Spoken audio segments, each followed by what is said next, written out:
Okay, my phone died. So, okay, let me see if I can connect my microphone, my headset mic. I'll give it a second. So, okay, I was 9. I was scouted in the mall. I went to my first casting, and it's really intense going to castings because you're like 9 and you're going to school. At least I was 9 and I was going to school, and I was like, man, if I do get signed with this agent, or I sign with this agent, then I felt like my life was going to change, and I had no idea how. I was like, it would be nice to know a little bit more about the modeling world, know a little bit more about, what travel, what kind of job a model does. So at 9, for some reason, I was like, I just thought there was a ton of pressure to make a decision about like if I was gonna commit to this career from the jump, and I didn't really want to like I didn't really want to just like jump. So I didn't, and I was like, you know what? I'm gonna spend a few more years thinking about it. And I think I was probably like 5 when I did my first commercial. And it's just a blur. But I was 5, then I was 11, then I was probably like 12 or so when I was probably 12 when I started reaching out to agents. I was scouted first, and then I started reaching out to agents because I was like, you know what? Maybe there's a reason for all of this. Maybe I can make some money, and just like kind of the lifestyle. I was like, maybe this is a lifestyle for me. And that wasn't a concept I got as a kid. I was like, I don't really, what do I do? So I was offered a contract with Barbizon, and then I was offered a contract with an agent in, I think it was like Emeryville or Oakland. And since then, I signed with one agent, and I think that was in 2023 or 2024. I signed with an agent in New York called Mama. And I signed with Mama, and I think I was on that contract for probably around a month. And in that month, we did digitals. We did a test shoot, some digitals, right? And then, let me think. I think we did a test shoot, digitals, and I think that's probably like all we did. And then maybe like a few castings, right? So, um, so yeah, I think that was like October or something, last like 2023 or 2024. It's probably been a year, I want to say. It could have, I don't know, it's been a while. And we did castings. These are just castings. We did a casting for, I think it was L'Oreal, NARS, and then I did a few castings on my own. And most of the gigs that I got, up until when I signed with Mama, I was doing myself. So I was like finding gigs, or like friends were reaching out, or I just was like, I found gigs on Instagram. And I started just with like one shoot, and then I was like, oh man, I'm addicted to this. Like, I have to keep uh, modeling and keep just like following this career. So I did a runway in Sacramento, I did a runway in San Francisco, and then probably a few. I think the last show that I did was a bridal show in Carmichael, California. And it was for a bride to be couture. And it was a bridal couture fashion show that was a lot of fun. And probably my favorite show to date, because as a model, I was like, it's just crazy. As a model, I was like, oh man, I really want to walk a couture show. I think there was like the Hong Kong Chanel show, and I was like, oh my god, I have to walk a couture show. And I think while I was signed with Mama, or maybe this is after, I did a shoot with M Caesar, and everybody calls him MC. And MC and I did a shoot last year, and I asked my executive director of the Miss Vallejo Tri-City pageant to style me for the shoot. I said, hey, we've been working together for the Miss Vallejo Tri-City organization, and so a lot of the events we were going to, she was styling me for everything. And so I think the first event, oh god, I can't even remember. I think the first thing I did as Miss Vallejo Tri-City was the radio. So I went to OzCat Radio. I was studying film, and I was like, I talked about the pageant on the radio, 89.5 FM, OzCat, and I talked about competing in Miss Vallejo Tri-City right before the pageant. So the pageant was in November 2023, and I went on the radio probably like a month or a week before the pageant started, or before like the day of the pageant, and I went on the radio to talk about my talent and just like the pageant in general. So I was like, okay, so then Dr. Lynn Parker and her Instagram is at Lynn Park Styles.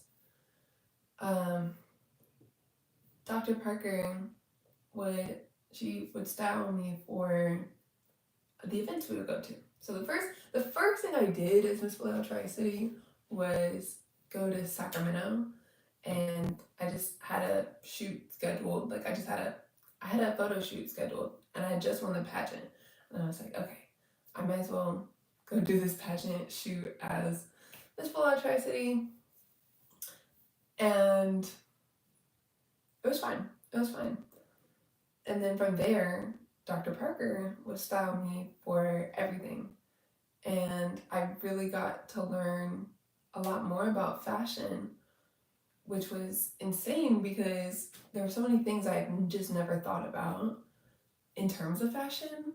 Even though I had been modeling and doing like shoots and commercials and film and a bunch of stuff my whole life, when I met Dr. Parker, I was like, she just showed me a whole new door into the world of fashion and introduced me to like Naomi Campbell and Vogue and Chanel and um, that world. And during that time, towards the end of my reign as Miss Vallejo Tri-City, towards the end of my reign, we were doing a lot more like photo shoots and just career stuff, um, and really trying to get some good like performance and looks together for me as a whole. And so yeah, and I think I had submitted to like, oh god, what was it? I can't remember the designer, but he does these really like avant-garde like shows, and I can't remember. I just can't remember who the designer was, but that was the first casting I submitted overseas. I submitted to, I think it was like Paris Fashion Week. And I was like, you know what? Maybe I'll think about going to New York Fashion Week or Paris Fashion Week or Milan or something. And I've never left overseas. I think I said this, but I've never left the country for a shoot. The last thing I did, actually just started a new job. I've had many jobs in my day, and I was working as an entertainment tech, and I was doing entertainment tech shows for Six Flags. And that's the last thing that I was that was the last thing I was doing. So I was invited. I actually had a different job lined up for the summer, which was to teach a graphic design course for like kids like grade 3 through like 11, like just like young kids, teach a graphic design course. And I really wanted to focus on the live shows and just the thing that I wanted to be doing. So I was like, hey, I actually can't make it to this. And then Fiji Runway had invited me to Fiji. And Fiji Airlines just started flying directly from SFO to Fiji. And they were celebrating basically like just, I got an invitation from Fiji Runway to fly from SFO to Fiji and meet the team in Fiji, do some photo shoots, meet the culture, just like come to Fiji and hang out with the other models and meet the photographers, meet the designers, and do a bunch of like promo and have dinner and like do all these things. But I was like, actually, I kind of need to like do this job. I was like, I have this job I was offered, and so I was trying to make all of these things work. I was like, okay, I need to teach my summer graphic design course. I need to learn how to operate live shows at Six Flags. I need to go explore Fiji or like leave the country and just like go explore. And it was going to be impossible to do all three of those things. Also, Bosa just sent me a text that says hi. Bosa's a good friend of mine, who's a great graphic designer. And so, Bosa, if you're watching, what's up? Hey, man. Yeah. So I couldn't make all three of these things work because it was just so much bigger than me to like be like, hey, if I can teach this graphic design course from Fiji, I'll teach it online in between photo shoots, in between traveling, in between this new job as an entertainment technician, and finish getting my degree. And I was like, there's just so much stuff. And I find it so hard to answer the question, like, what do you do for a living? What do you know, because they always change, especially when I directly say, like, oh, I'm a model, or like, oh, I study film. Just curious, what's your channel about? You know, I started this channel like most people do, just kind of to make fun stuff. Like, I was like, the number one thing I want to do is make stuff. And so I would say my channel is mostly about bringing people with me, kind of like it's like a way to have company no matter where I am. That was cool because I was like 11 when I started my channel, and that was a decade ago. I was a long time ago. And the first thing I made was like, I was going to Hawaii. I was flying to the Aulani Resort in Hawaii, and I really wanted a way to document and like bring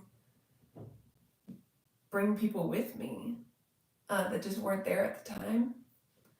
And so I had started a YouTube channel. I was already making videos on like my like tablet, just like, hi, this is my American Girl doll, and I like making videos and commentary and getting to know the internet. So I was flying to Hawaii, and I was like, this is the perfect time to make my first YouTube video. And the first video that I made was a video called like how to make an American Girl doll camera. It was like it was like a little tutorial almost to make an American Girl doll, like a little camera for my doll. And so that was the first video I uploaded at like 13. And it was cool. I think it got like 1,000 views or something. But it was like it was just the process of like uploading the video and filming the video, and like my brother came into the room. My brother was there when we were filming, and I was so nervous. Like, I was so nervous being in front of a camera, that I was like, I just panic.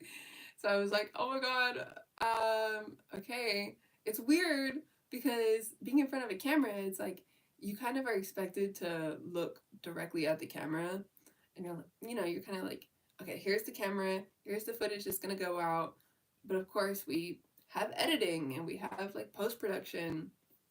So while filming, I realized I was like, the camera could be from any angle. And your job as a filmmaker is to like find the best possible angle for the camera, for the footage that everyone will see. And that's your job.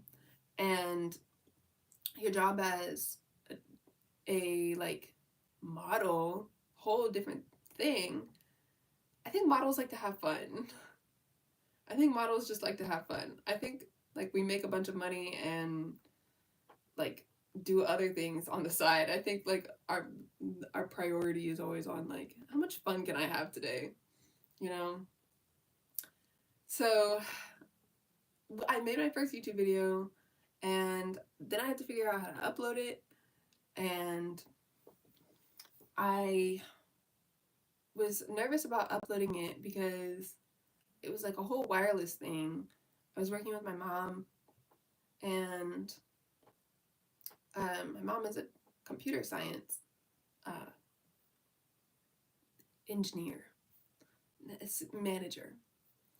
And so the concept of like Skype and Facebook and wireless and the internet kind of came from her. From in my eyes, I got a bigger view of the like world, and especially like the tech world from my mom. So when I was uploading my first YouTube video, I was like, okay, I really want to take charge of solving problems like my mom solves problems. And so I was like, okay, same thing when I was setting up Facebook, I was setting up Skype, and I was like, it's interesting because the software and the platform and the, all that stuff is already there. So if I'm gonna join or be a part of this like internet world, then I feel like there's like a whole separate avenue or like lane that for me to like make my own contributions. Like Facebook and Skype and Zoom, they all do different things. So I was like, okay, setting up an account on Facebook, it's whatever, it's fine. It was a little weird because I was like, I don't know how to like get my personality or like across through this like Facebook thing, because Facebook was designed for like a subgroup of people. Same thing when I joined Discord in 2020. And I was like, this is a whole subgroup of people that do their own thing. So I made my first YouTube video, and I was like uploading it to the internet. And to me, when I was uploading this YouTube video, I wasn't really looking at it like it was just for YouTube. I was like, it's kind of just gonna go out into the world. It's gonna be processed into small fiber optics and gigabytes and resolution and colors and sound, and that's it. It's like Willy Wonka is a magician, and Willy Wonka he worked on his factory to learn how to take an object like a chocolate bar and compress it to transport it through a TV screen. I always thought that was possible. I always thought that was possible. I feel like that's something that people will definitely be able to figure out how to do. It's a matter of time. It's just a really complex science. And it wasn't something that was supposed to be impossible. But at the time, it was like, whoa, this is revolutionary. So I remember watching that movie as a kid, and I was like, oh man, if it's possible for Willy Wonka to like transport a chocolate bar, compress it, and then it to come out as this giant chocolate bar, I was like, okay, that raises a ton of questions in my mind. First, like, how do you maintain the original texture, taste, feel, value of the chocolate bar? And then if it goes through a TV and it gets processed, then when it comes out the other side, is it a whole new chocolate bar, or is it the same chocolate bar just with like, did it go through time and space? And I remember thinking that was like a really interesting question to answer. So that's why I kind of leaned into making my first YouTube video. And the first thing I did was make this like paper camera for my doll, for my American Girl doll.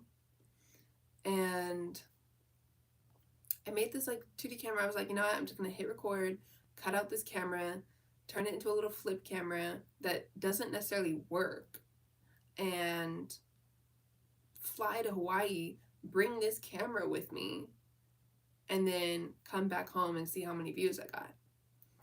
And so that's what I did. And when I came back home, I was surprised a little bit to see that I had some views on my video. And then it was my first subscriber. which is probably my brother. It was probably my younger brother, Aaron, and I love him so much. He's studying business in North Carolina in Raleigh, um, at the University of Chapel Hill. University of North Carolina, Chapel Hill is where my brother's studying business because he's like that. So, I think he was my first subscriber, or maybe I think maybe my first subscriber was some person on the internet, and I was super surprised to see someone subscribe to my channel because it just like jump started. It literally just kick started everything for me. Gryffindor. Um, and the experiment was conclusive because I made this camera, and that was like okay, step one, can I make something? And so I made like a physical, tangible object. I was like, I have to make something physical. So I made a little physical, tangible, tiny little camera. And then I was like, okay, can it move through space and come back the same, or will it change? So I flew to Hawaii, and I've been to Hawaii many times. I have a journal I want to show you guys. Oof. Okay, here it is. Oh my god! So many books, it's heavy. It's heavy. Okay, whatever. I would always write. I had a journal that I would write when I was like 7 or something. I was probably 11, 13 or something. And I was going to Hawaii, and the hardest part about like just things to me is always when like I don't get to be in the same room with everybody all at once. So that was the fun part about YouTube, because I was like, okay, you know, even when I'm not with my dad, even when I'm not with my mom, I can always write to them. So I started writing, and I would write as I was doing something. So I would be on a plane flying to Hawaii, and I'd be writing on the plane or writing in the airport as I was flying into Honolulu. And I flew to New York in 2016 to, I think we flew into the Hamptons. Or no, we flew into probably JFK, and then I think from JFK we drove to the Hamptons. From the Hamptons we were out there for a while, and then yeah. Let me think, what else? Oh, so while I was in New York, I was filming. Okay, so background on my YouTube channel, because this is serious. This is a big deal. My YouTube channel first started making money when I was like 13. I think I was the bare minimum age. I was 13, and I signed up for the like monetization on YouTube, and within a month or so I made 13 cents because I was 13. And so I had no idea. I was like, I felt a little bit guilty. I was like, I don't know where this money is coming from. But I was like, man, it would probably be helpful to make more of it. Probably would be helpful to make more money like this, because I was always like an entrepreneur as a kid. I was real artistic.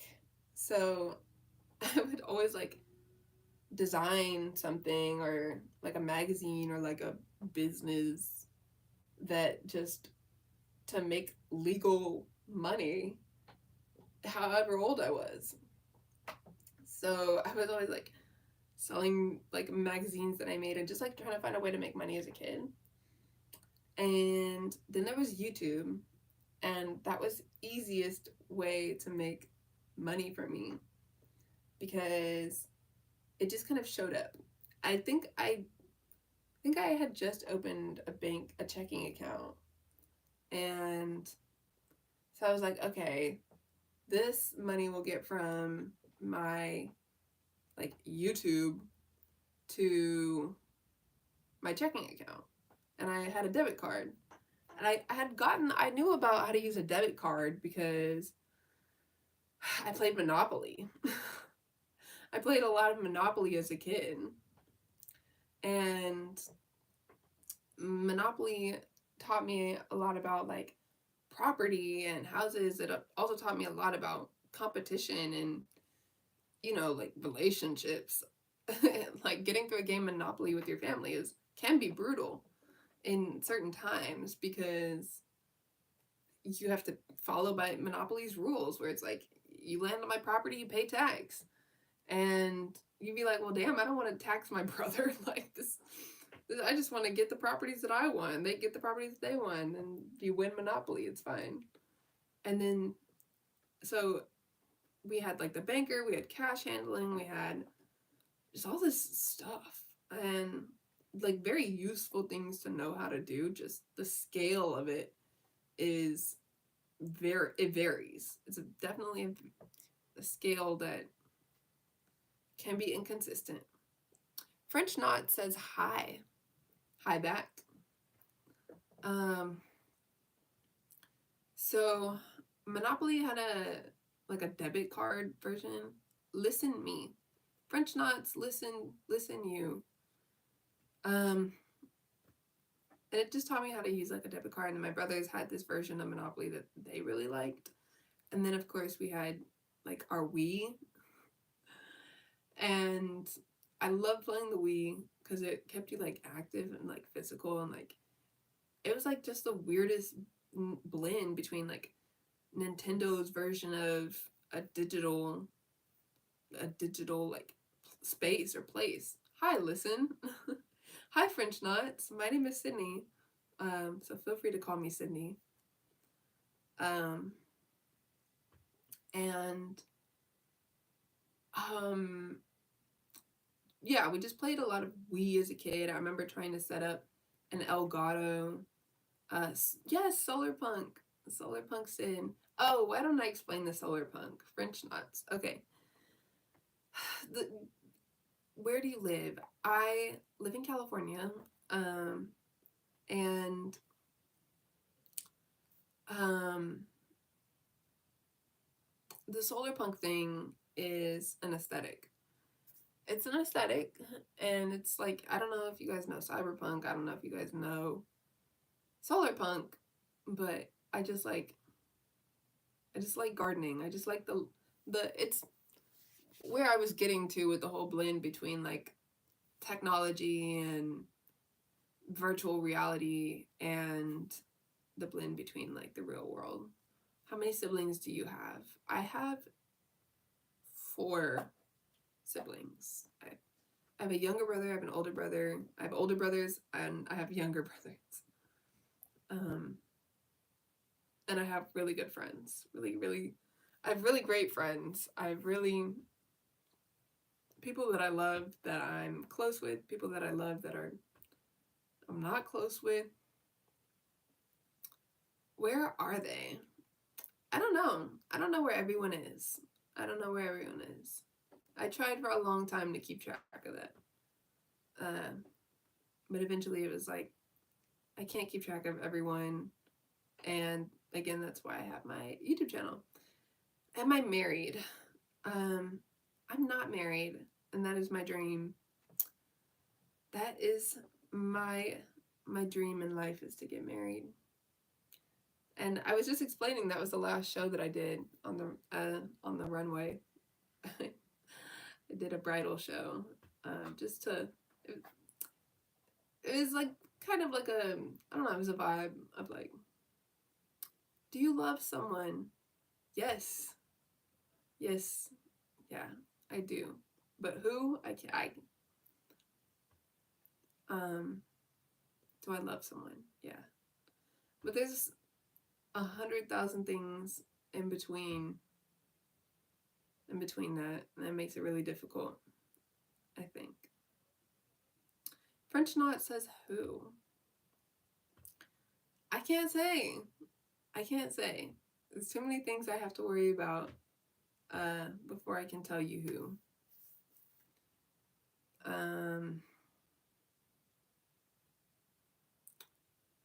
Yeah, those are okay. Yeah, it's your privacy, so don't tell. That's a good one. It's being on the internet. It was interesting as a kid. I didn't use the word privacy to describe the barrier between me and the internet, and then as I got older, it just became more intense, and like YouTube and Silicon Valley and Facebook and Twitter and like they all just got bigger and bigger at this like dramatic scale, and I was like, how are these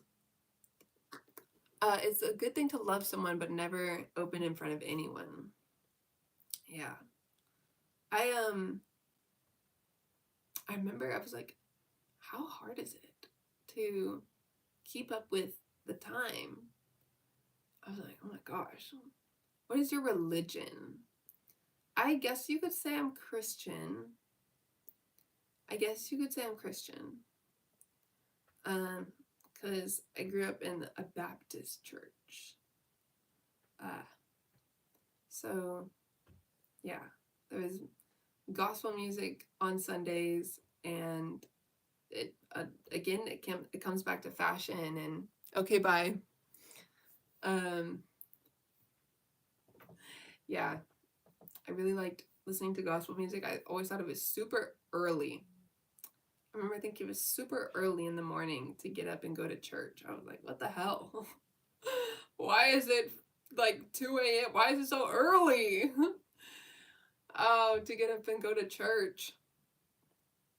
And then in middle school, we, for some reason, my entire school, my entire class decided to have church on campus. So, like, people from my band would, people from my band, and then just like, we were all friends. And we would have like Matthew would play trombone and like a solo trombone. And I forget who it was, but we had like a preacher, and like we were preaching to the masses in lunch in middle school. Like this is what we we're doing just in the middle of 2016. We're just out here in the quad preaching to the masses like this is church, this is faith, this is religion, this is passion, this is friendship, this is everything. And yeah, we did that on Wednesdays. So on Wednesdays we were out there preaching to the choir, and and that's funny, um, because I was gonna talk about my experience in a band, because I've been in a band. I've been in a band. Let me tell you. Um, I started as a kid, then I was a baby, then I was a model, then I was a singer. No, I think I was a. I think I was. A, I was like an instrumentalist because I played the recorder. And that's a joke, but I did play the flute, and that's when I learned how to read music. And so I spent hours after school in our like rehearsal room and our multi-purpose room, just learning how to read music, how to listen to the sound of a band. As a kid, this is hard to explain, but as a kid, um, I was just so thrilled about putting on concerts and like I mean, we had a ton of stuff going on at school. So we were doing a lot of like just like magicians and laser lights, and like we would put on some raves in the freaking like in my elementary school. We were like having a rave, you know, like it's funny. It just now that you think about it, um, it was a vibe. It was a vibe, and so we would host like these like laser shows and talent shows, and I remember wanting to host a talent show so bad. I wanted to host a talent show so bad, and I did. So I did. Um, and I remember writing a script on Google Docs, and on Google Docs, it was like it was kind of new. I don't really remember, um, but it was like old school Google Docs. This is right around the time when people are starting to connect from home. And so we would come home from school, different classes, different grades, and like our leadership team or our talent show team would come home, get on our like Chromebook, and then um, we'd set up like a Google Doc, and it just blew up. Like Google Docs completely like blew up. Google Classroom blew up. We were using Google Classroom. We were using Docs. We weren't using like spreadsheets or anything like Excel. We were just using Google Docs. And this is right around the time when we were writing a talent show script in probably like 2010. Probably around 2010 or 2012 that we were writing a script for my school's talent show. And I had auditioned for the talent show the year before, and I sang Somebody That I Used to Know by Gautier and Kimbra. And I sang it with two of my friends, and we put together like we did like a dance and then a song. And by the time we got on stage, the pressure was so high. Like we would be at home singing and it was just fine. I remember even like singing with my friends, I still was like, this is a ton of pressure because they sound so good that I was like, they sound so good. I don't know how I sound. So I didn't really want to sing over them. But they didn't want to, they were having to like sing, project because I wasn't really singing. So then I joined show choir. Same thing when I was playing the flute. I would come home and I would practice, and I was like so insecure about the notes that I was like, okay, let me get the fundamentals down and then figure it out. And by the time certain shows were a lot easier to do because we spend more time doing them. So you have like my show choir, the harmonics will come on to put on a show, and then the Music Matters band, the Young Conservatory Music Matters program.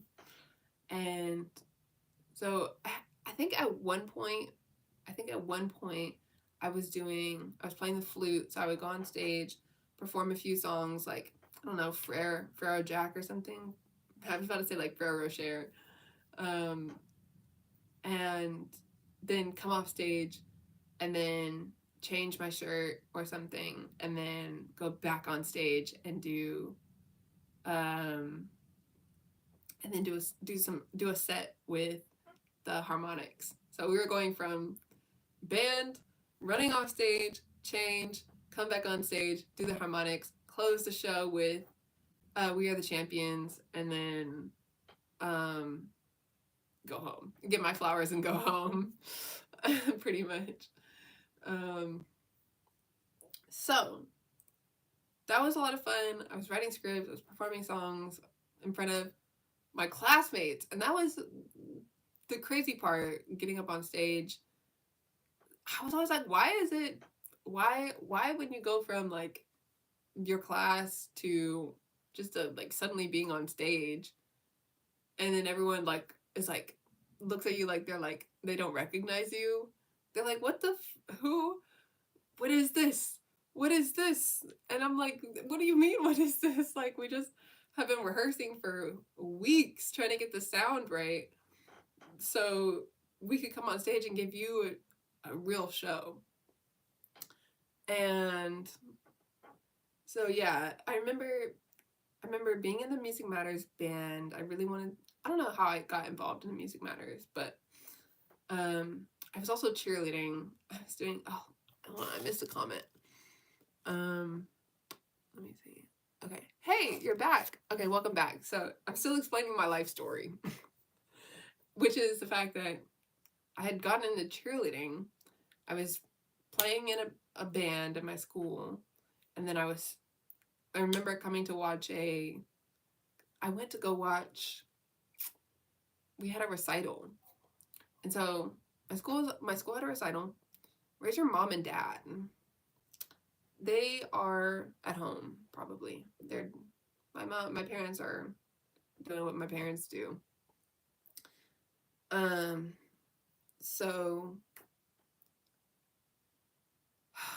let me think. Yeah, I remember seeing the recital, and I remember the sound of, can you try, what kind of question is that?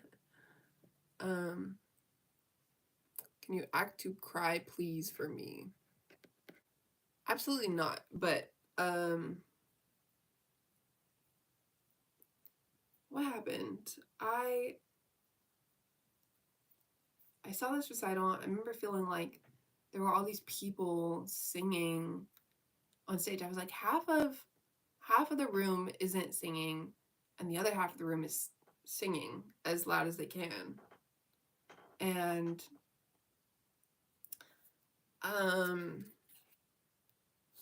okay, I'm just not going to answer questions really quick. I'm just going to keep talking. I remember half of the room wasn't singing and the other half of the room was singing, and I remember being like, you know what, if I join the choir, I feel like I can sing to these people. And that was a challenge because when I joined the choir, the first thing we did was like, we would figure out our parts. So we went from like, even when I chose the flute, and later I chose the trumpet, and then now I just like play guitar and like keys, keyboard, whatever. I remember the harmonics, first of all, got separated down into, split the group in two because the group was so big. And then in the group, we'd figure out our parts. So we had our alto parts and our soprano parts. And then we had our solos. And in the solos, when we were auditioning for a solo, like if we had oh God, what was this? I don't know. Anyway, we had auditions for our solos in our group, and I remember coming down.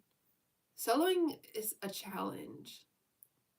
It is a challenge because you go from the audition, you go from rehearsal, like you get your parts, you like memorize your music, read your part, mingle with the band, and then it's time for your solo audition.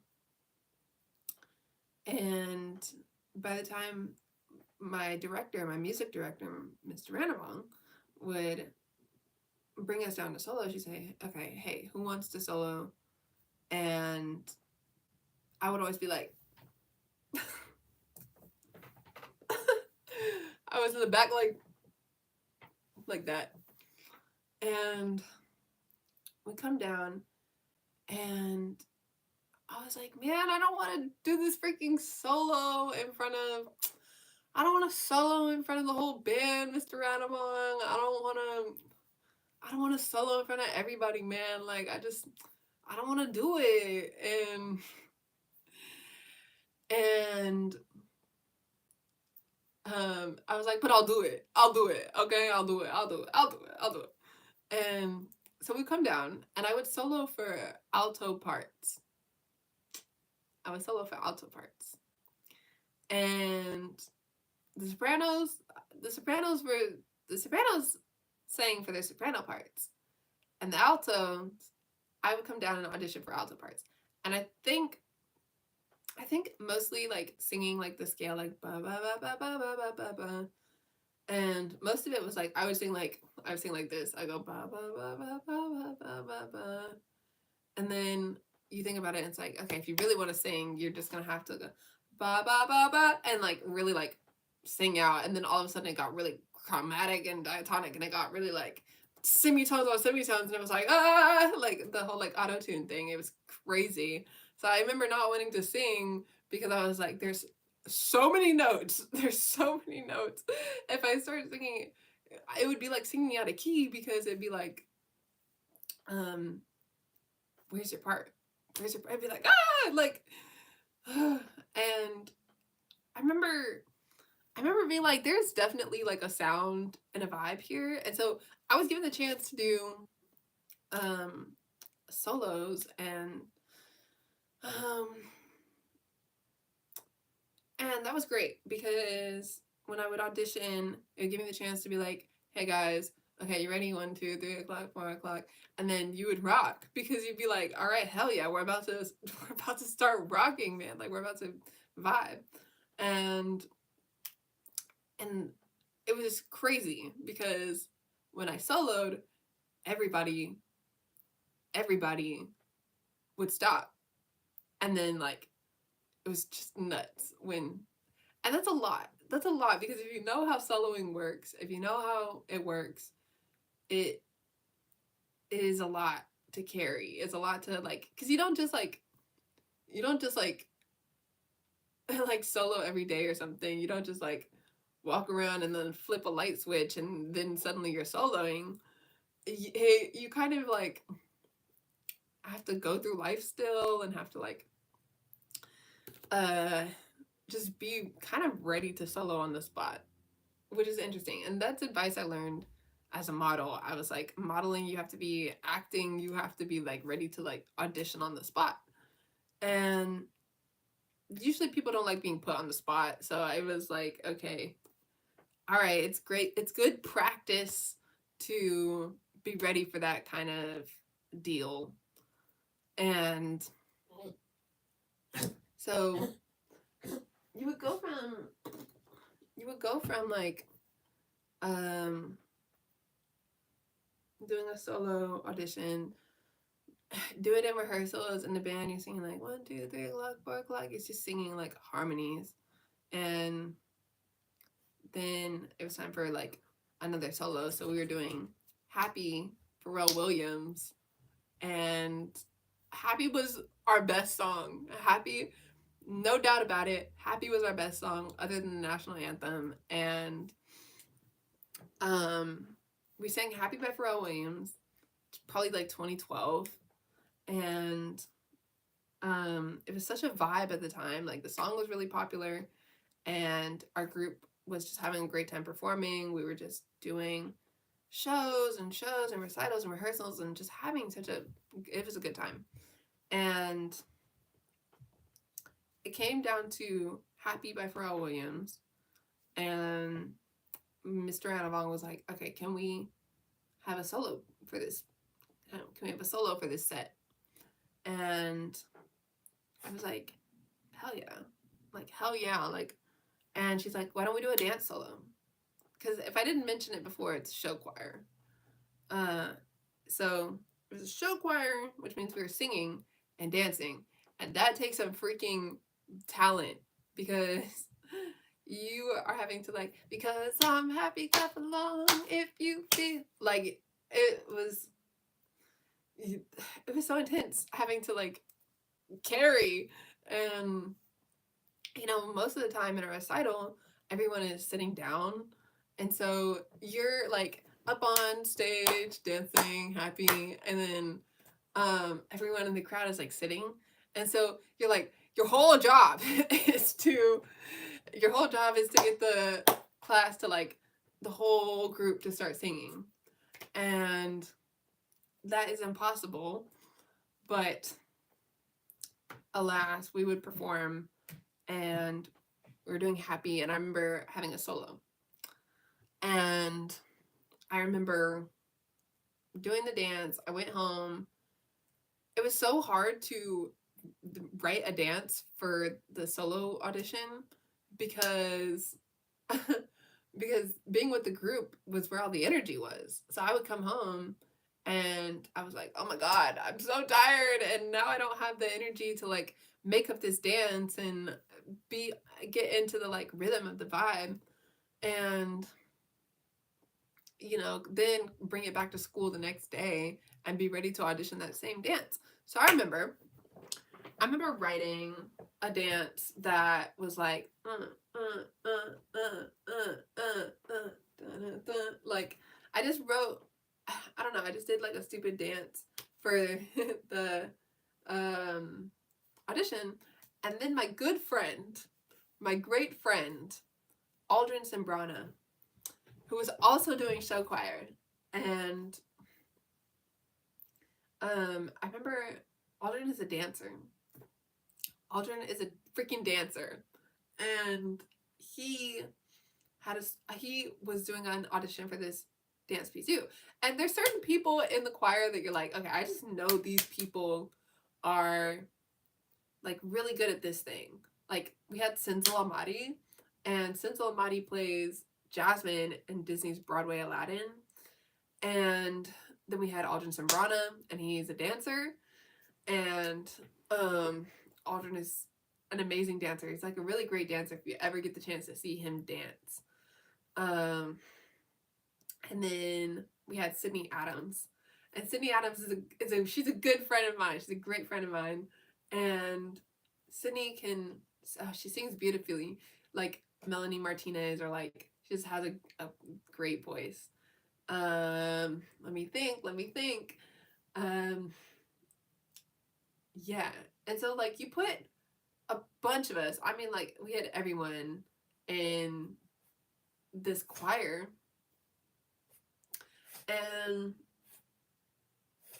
so it would come down to like Senzel Amadi, Sydney Adams, Aldrin Sembrana, Karis Bailey, Jaylee Burnett, and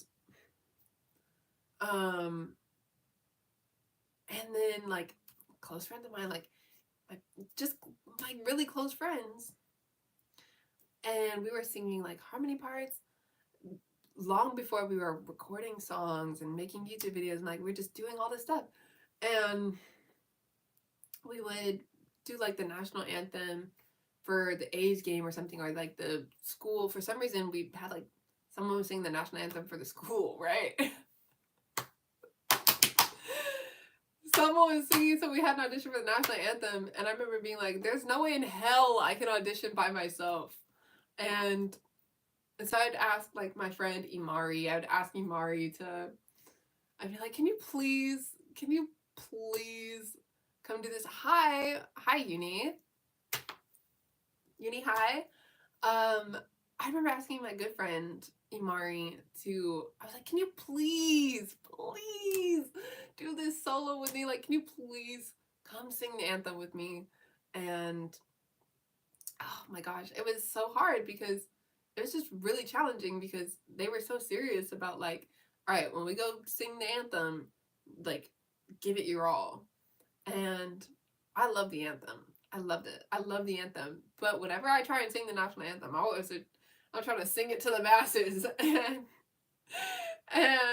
it's that's a challenge as a small kiddo because you're trying to sing the national anthem, and that's the only way to sing in tune. That's the only way to sing in tune is by singing to the masses. And so I would be at school and we'd do our audition in the quad or like the bleachers, and it would be like, okay, so singers would come in and some singers would be like, "Oh, say can," and then like whatever, it's great, and no one else is singing because someone is soloing. And so it'd be like well, actually, they're still out of tune. Like, they sound like a good singer, but they're out of tune because no one else is singing. And that's the whole point. Like, the vibrato carries sound in a space. And so it's like, even if you're singing soprano parts, or if you're singing tenor parts, or if you're singing alto parts, or if you're singing chromatic diatonic, or like whatever you're singing, um, if no one else is singing and you're actually soloed, it just, it doesn't work, and you'll sing out of tune, and it just, because everyone else isn't singing. Now, imagine this. Imagine this. Everyone sings together. Have you ever heard such a thing? Have you ever heard such a harmony in your life as everyone singing together? Because we think about it, we're like, most people don't sing. And it's like, actually, most people sing. Y'all, everybody's always singing songs in their head. They're always singing on the car radio. They're always singing in the shower. They're always singing at work, at home, to their kids. Like, everybody sings. And so it's funny, doing shows or going to shows or going to concerts and just seeing the vibe change, where it's like, I know you sing. I know you sing. Um and it'd be like, go to the club in San Francisco, and it'd be like, hell yeah, we're gonna turn up on New Year's and, like, I don't know, freaking boogie down to some, like, I don't know, like, get down. And or like, we went to like a Khalid concert, and my friends were just doing a musical, and then we were going to go see Khalid and this band, pretty much. And I remember thinking, like, oh my god, this is so ridiculous, because the band is in San Francisco. We're coming from my high school. Like, we're coming from all this stuff we've been doing, and we're about to go see the band in San Francisco, and it's like, it was a whole gap. It was like a whole divide, like freaking Pangea, bro. Like, and so it was a challenge to get from the show at home, which is not necessarily much of a show. Of course, it feels like life and a vitality, then to like a performance, and then to a concert. And concerts are just a weird vibe. Like, festivals are cool sometimes. A festival is a bit like a circus sometimes. When I pull up to a festival and it's like, oh, it's popping. What the hell? This is lit. This is vibe. Let's go. And then it was like, okay, there's a balance here, because you don't just pull up to a festival and start turning up. You might pull up to a festival and then be like, okay, I'm gonna carry this with me for the rest of my life. Like, it's that kind of experience. And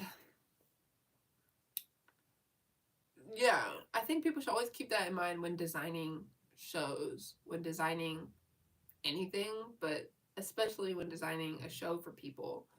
Keep in mind that people really do carry every experience with them all the time. And in a live environment, which is the environment that we live in, like, we're all alive. We're all alive. So everything is live. Everything is live. And the only thing you have to think about is like, okay, well, I don't really want to be put on the spot. And at the same time, I don't really want to like fall behind or something. And that was the most helpful part about like studying music, because like I started conducting. I did like drum major training, and I did that for 3 years. I was doing all these things at the same time. And I studied drum major training, I studied L pattern, and at the same time I was playing trumpet, and I symphonic band and marching band and entertainment unit, and doing drum major training, conducting, and doing what else? I was cheerleading at the same time too, and then I was swimming. So I was swimming, cheerleading, I was doing sports, I was active, and I was like really trying to keep myself healthy, keep myself alive, and do as much things as possible until I get this one thing that I'm trying to do. And I would do all this stuff in a day. I would do all this stuff in a day.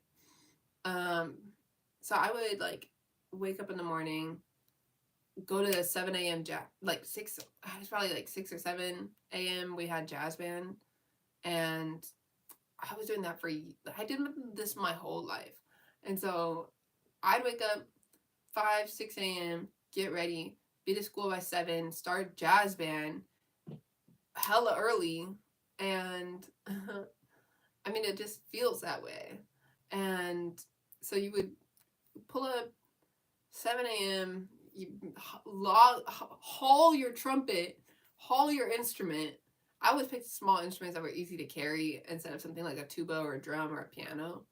Um, I would haul my trumpet, single trumpet, from point A to point B, unload the trumpet, put the trumpet together, and then warm up, and then play a set, and then go to class. And um and it was like just doing so much work, right? And then so much work, and there's so many like unnecessary steps that we take in between like the thing that we want to do and the thing that we're doing. Like it's literally just like do the thing that you want to do and just do that. Like stick with only doing the thing that you want to do. It kind of gets you where you need to go, because everything that you don't want to do is just exhausting. It just takes out all the like life of life. And it's like, then what's the point? So um I remember, even though I was like, damn, I don't want to wake up this early. I don't want to get up. And, I was like, I don't think anybody does. I really don't think anybody wanted to get up that early, but I was like, you know what? I'm going to get up this early because it's me. And, and it's my life. And I was like, you know what? This is just something I have to do. So I would get up early and be to where I need to be. Like I was meeting people on time. And what a challenge, because there's a lot of people out there, a lot of people that want to see you, a lot of people. It's like, how do you pick a place? Like, how do you find a place to freaking, if you have a passion, you'll get up early. And that's facts.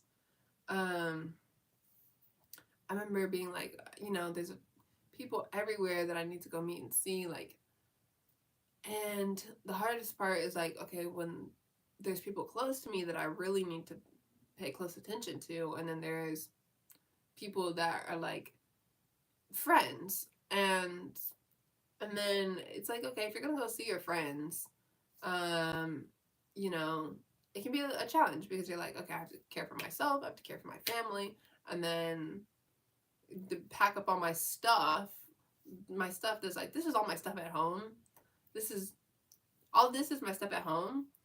And then if I'm gonna go see my friends, like there's a reason that they like me. There's a reason that, we get along, or it's a vibe, so it's like you gotta bring all your stuff with you if you're going somewhere. So that's a challenge, because it'd be like, well, actually most of my stuff belongs here. And, like it'd be like leaving your stuff in a locker room. It's like, okay, well, I actually, like, all I need is deodorant. And like, how's your book, by the way? My book is going great. So it'd be a challenge to be like, okay, I want to bring my instrument with me. I want to bring my outfits. I want to have a change of outfits, so I can go on stage wearing my Gryffindor sweater, and then I can come off stage and be in my super comfortable hoodie, and then go home and put on an evening gown, because why not? But it'd be like, okay, well, this is a lot of stuff to transport, a lot of stuff to carry, especially when you're going on tour. And so it's like, for example, like if you're just like traveling, if you're traveling, which is frowned upon in basketball, you have to pack up your essentials. And packing is so hard. It's so hard because you're like, like I can't just pack up my house and fold it into a Willy Wonka chocolate bar and ship it to where I need to go. Because it's like, oh well, I just don't want to forget anything, and some things you need to bring with you. Some things are less important. Some things are more important. It depends on the time, and so it'd be like, oh my god, okay, well, fuck, like if I need to get up and go now, like what do I bring with me? I'd be like, you know what, I'm bringing my phone. Like I'd be like, I'm bringing my phone and I'm out and I'm going and I'm gone, and that's all I would bring. If I had to pack up and travel somewhere, which I feel like a lot of us feel like that's something that we need to at least know how to do. So, um, like my mattress, I'll always be like, yeah, you know what, my mattress can stay here, but the vibe comes with me. The vibe, all right, the vibe, I don't leave the vibe behind. The vibe stays with me. And yeah, so it'd be like, okay, it's cool, you bring your phone, but like just keep the vibe and you'll be straight. So I feel like that, yeah, opens most doors in life as long as you have a good vibe. Um, yeah, have a good vibe and you'll get to where you need to go, essentially. Um, so, I mean, going on tour, like doing shows, like, it's a lot easier than like traveling because if you're doing, if you're going on tour, or yeah, like if you're going to, just say you're going on tour and most of the time your instruments are already like in storage, or your instruments are already at school or at the venue.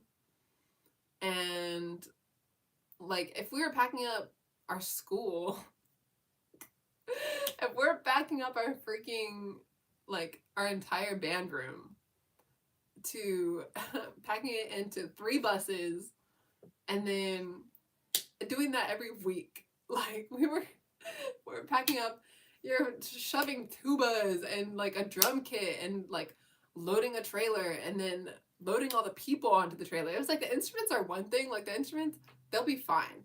But getting all the people, getting all the students, getting all the teachers, getting our directors, our drum majors, our band, everyone, and same thing for cheerleading and football. You're like, the cheerleaders would meet the football team. The football team was like, yeah, we don't talk about cheerleaders, but it'd be like, no, like everybody has to meet at the same place, and you get lost if someone's not paying attention, somebody will get lost.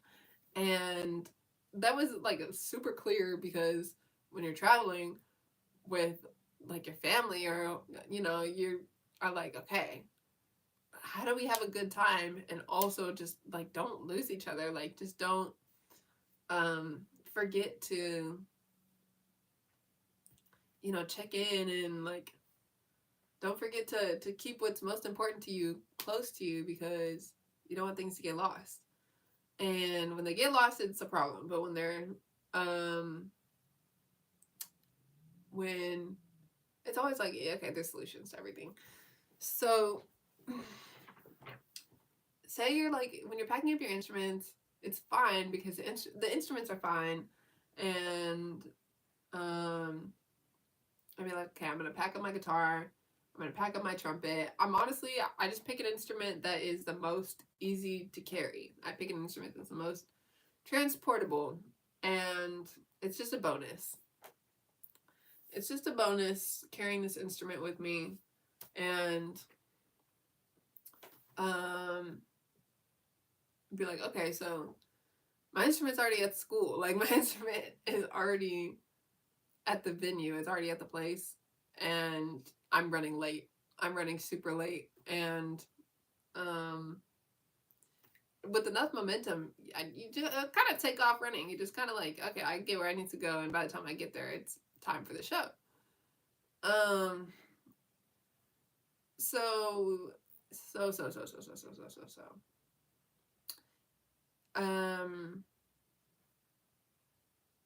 it's hard being in between like gigs, shows. life, because it's like, oh fuck, like I lost the thing. I lost I lost the thing that I was trying to do. The thing I've spent all this time on, and it's freaking lost. It's lost, and it's being lost is hard because you don't know where you're going, and you don't want to like keep walking and just like get yourself killed. You know, like you're like, okay, I really have to find a direction, or like pick up this call so I can get to where I need to go. And just like have a North Star, have a direction, because otherwise you're just wandering aimlessly. And being lost, I think, is just being separated from your like guiding light. It's like just wandering around in the dark. And it's like, well, all you need is a light, or all you need, yeah, all you need is the light to show you where to go. And from there you're golden, right? You're golden. And it's easy. It is easy. I know it can be a challenge feeling like people get in the way, and like on purpose, you know. It's like, okay, actually I really need you guys to just like step aside for I really need you to step aside and focus on the thing that we're trying to do here, which is not get in each other's way, because you get in one person's way, you get in everybody's way. And so it's like, what is your guiding light? Um, when you get in one person's way, you get in everybody's way, and it's really important for you to know um, that it's important to like stay out of the way. And I was always scared about that, because I'm not scared because I'm like, I just stay out of the way of people. And so when you think about it and you're like, why are all these people in the way anyway? Um, so from there, it's kind of like a jump. It's like your friends are jumping off a bridge. You need to jump now, jump, and then like for real, it's not like you jump at your friends. Like, please, for the love of God, like follow him. Follow God. Don't follow your friends. I think that's the advice about like all your friends are jumping off a bridge, and so you need to jump too. And honestly, just kind of stay out of your own way. Like stay out of God's way. Stay out of your way. Stay out of the way. And then you have less problems with people, because uh we can be so selfish to think like my way or the highway, like this is my way. And you know, this is the way. This is the way. And people can people just get out of the way, move, get out of the way, because no one's going anywhere when everybody's standing in the way. And when no one's standing in the way, everybody's not going anywhere. So, you know, what are you gonna do? The only thing to do is like, oh, okay, well, move, and then I'm gonna go. I'm gonna go. That's just one person. Like, that's just me being me, trying to explain the thing I'm trying to do so that everybody can move, get out of the way, and I can get where I need to. I can get to where I need to go, where I need to be. And then everybody else, guaranteed, because everybody follows you along the way, is superstition. Everybody follows you along the way, and they get to where they need to go, because that's just how this is going to work. Like, that's how life plays out. Life is fair. And so obviously, if one person is like booking it to Vienna, or like one person is like, one person needs to be where one person needs to be, everybody else is where they need to be too. You know what I'm saying? But if one person is literally not there, then it's a problem, because everybody. And I didn't design it to be this way, so obviously it's not my doing. But it's like, you can't have this meeting, you can't have this show, you can't have this concert without this person. And And it's not a matter of like, oh, I'm just not there. It's a matter of like everybody needs to make room and make a way for us to do the thing that we want to do. It's for us to do the thing that we want to do. And I guarantee you, everybody's going to be fine. I guarantee you, everybody is going to be fine as long as we can do this one thing. And and it's like, okay, so is the group going to have to decide? Is the collective, like, is everybody, the group is going to have to decide, okay, this is the thing we want to do. The group has already decided. And now it's like, okay, just do the thing. Do the thing. It's like, what thing? Oh my God. Just like, it's not a matter of being like, like, it's not a matter of having to reach out to the sun or like God or like Icarus, you know. It's a matter of like, oh, get down in touch with your roots. When you get down, by the way, let me tell you, you're connecting with yourself. It's not like you're like, if you're moving out of the way, you're not like about to get FOMO. You're not about to like, you're not about to miss out. FOMO, if you're missing out, like, you're about to do the thing you want to do, which is direct line of sight to the sun, to the, and so it's like, that's fine. You just have to do it right. Because honestly, and I talked about this last night, Icarus and the whole thing with Icarus is that he was already too close to the sun. Like, that was his fate. That was his destiny. So if you think about it, then it's like, okay, so just, it's the complete opposite. Like, that's the whole point of why something doesn't work if it's the opposite of the expectation, right? Because if you have results and it's like, oh, this is the expectation is to go here. The expectation is to get from here to here, and flip the expectation, and then you have the result. Like, that's how you equal something out. So you level something out, is like you literally just flip it until it's balanced, and then it's level. And so you have to think about a lot of things if you want to take the long route, which is like, no one wants to do that. No one wants to go the long way. So just take the direct line of sight. Go straight down, take the direct line, go get exactly where you need to be, point A, point B. Everybody's happy. That's our like end goal here, is like for everybody, for things to make sense. Because I know it's hard trying to keep up with like all of my stories and all of my background, and also with your own life. And trying to keep up with your own life, like, and then also, like, just take the path of least resistance. Do the path, do the thing, least resistance, get from here to there, and then it's fine. And then you've done the thing. And the only thing about it is like, the sun is gonna burn you, so you know when the sun is hot, when the sun is burning, when something's not right.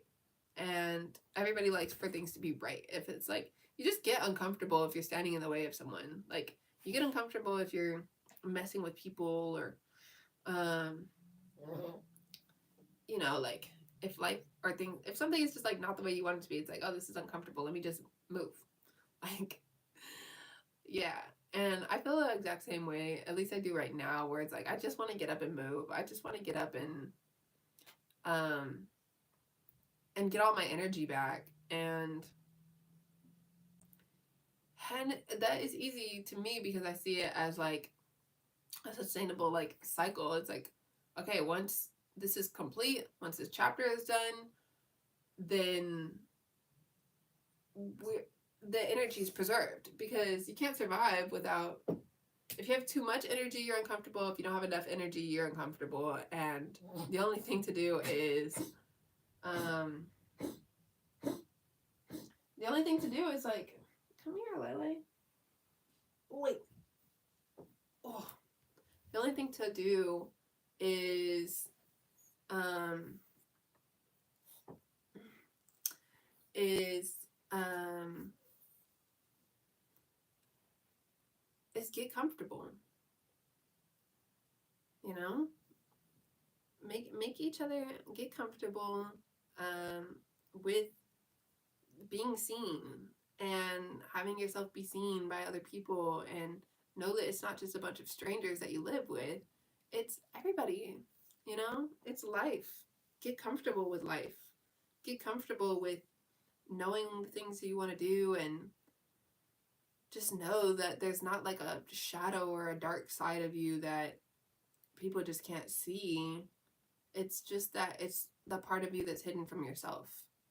And it's like, okay, so once you know better, you show that part of yourself to the world, and you show that part to the light, and then you feel better and you feel happier, and you get all of that energy back because it's coming directly from the source.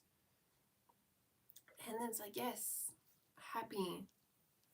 And getting from here to there, all you want to do is get from here to there, point A to point B. Send a text, send a message, call your friends, call your mom, call your sister, call your brother, call your homie, and like ask them out. Ask them out. Ask them to pull up. Say, I need you here at 8:00, pull up. And then you're good. 8:00, it's like, I'm there. I'm there at 8. And yeah, so I feel like, you know, it's a lot of explaining is like having to like repeat yourself. It's honestly like having a loop going on in your head of like, I already said this, I already know this, I already feel this, I already did this. And it's different than being like, okay, well, actually, I'm not explaining myself. I'm trying to do something, you know. Yeah, I'm trying to keep up the momentum. And what if I get too comfortable? I don't see a path to move forward. That is the challenge. That is the challenge, to see the path, see the way forward. Yeah, yes. I feel like if you see it, then you just know. And I don't think there's such a thing as being too comfortable. It's kind of like an oxymoron, or, you know, because if you're uncomfortable, then you're uncomfortable. And if you're comfortable, then you're comfortable. So there's no such thing as being too comfortable, because like, you would exist in the realm of comfort. And being too comfortable would mean you're being uncomfortable, which would be ironic. And that makes sense.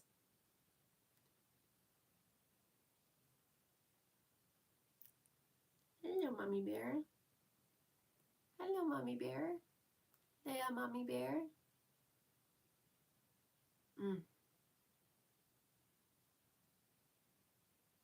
Yeah.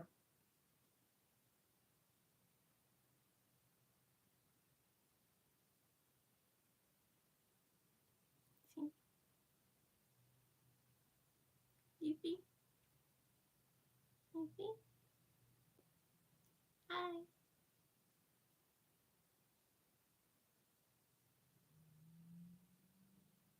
You see? You see, Mommy?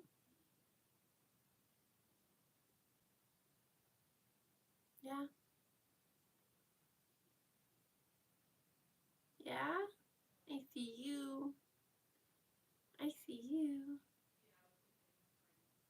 there. Hi there. Hello. Hello, baby. Hello, baby. Hi there.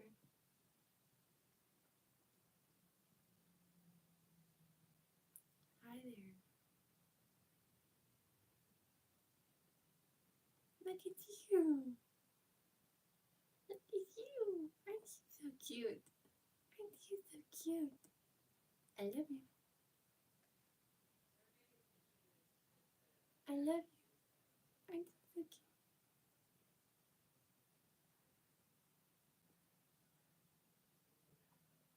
Cutie pie. Cutie pie. Hi there. Hi there.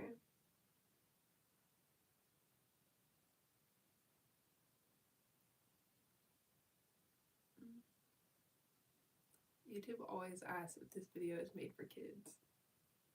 And I'm always like, one day. One day, YouTube.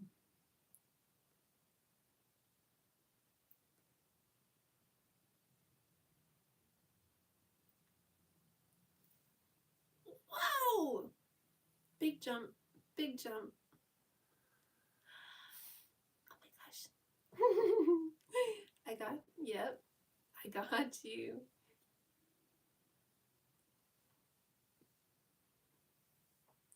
I got you. What? Where are you looking? You were looking at the camera, huh? Yes. You were. You think I can't see you? I can see you. I can see you. I can see you. Can you see me? Can you see me? Hello. Hello. Look with your eyes. Smell with your nose.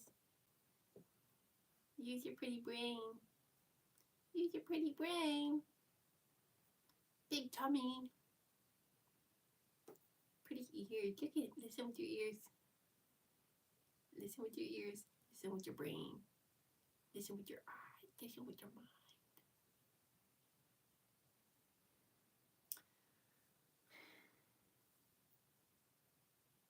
Pretty.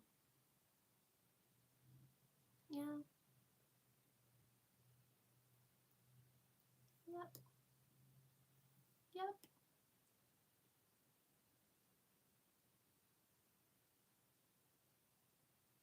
Hi. Hi.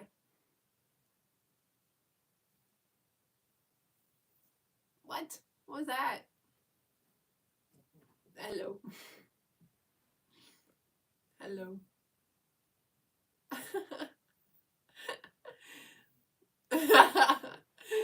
Oh my gosh, you cracked me up. Oh.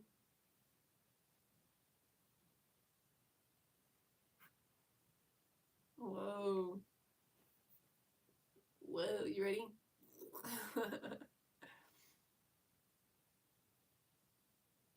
Big eyes. What?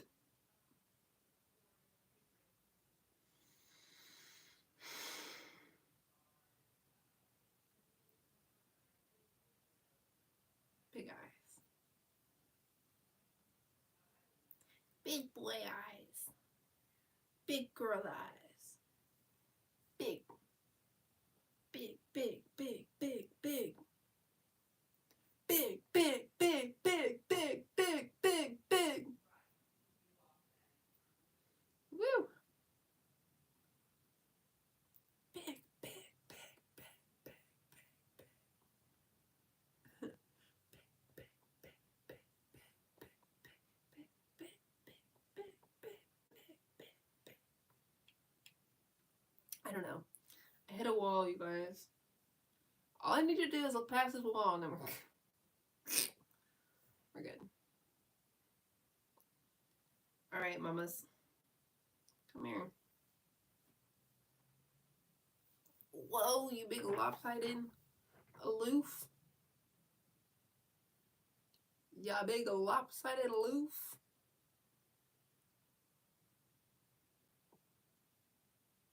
What do you mean?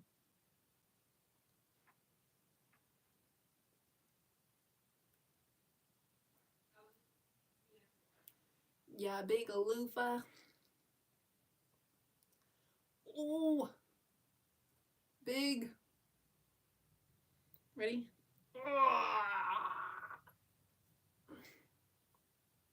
Big, big, big. Wow. You're so big. You're so big. I'm so big. What do you mean? I know what you mean. Ready?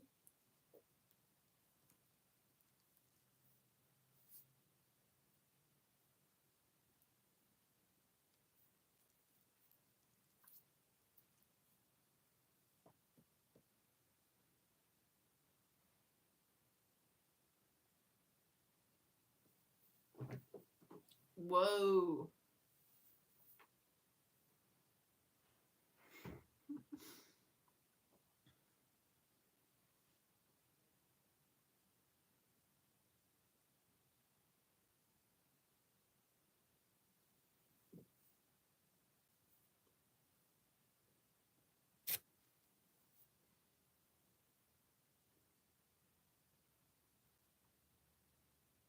All right, ready?